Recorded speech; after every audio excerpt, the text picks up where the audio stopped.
Të mërkurën u përurua ura për këmbësor mbi lumin Ibër, që e lidh veriun dhe jugun e Mitrovicës.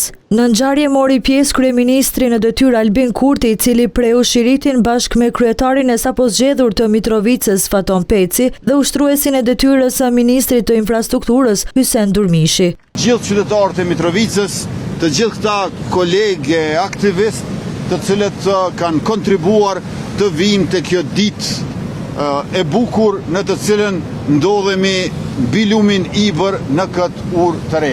Egzofshit gjithë. Ndërkaq kryetari i Mitrovicës Faton Peci ndërtimin e këtyre urave përshkroi si simbol bashkimi. Përfundimisht Mitrovica po merr drejtimin e duhur dhe urat që kanë mision dhe janë sinonim i bashkimit, më në fund po marrin kohën dhe drejtimin e duhur. Kurse ushtruesi i detyrës së ministrit të infrastrukturës Hysen Durmishi, urën e re e cilësoi si vepër arti.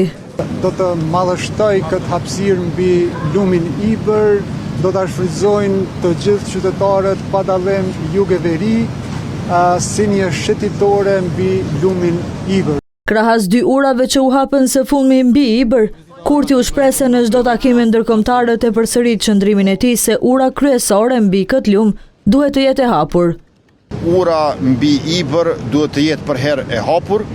Tash i kemi gjithsej 77 ura mbi lumin Ibër, shumica dërmuese e tyre janë në Kosovë, për ka të tilla edhe në Maltëzi e në Serbi, e vetmja urë e cila ka persona të uniformuar sipër saj, tërkohën është ajo ura kryesore mbi Ibër. Besoj që do të vijë edhe dita kur edhe ajo urë do të jetë e hapur. Ura që shërben për qarkullimin e veturave u hap më 26 gusht.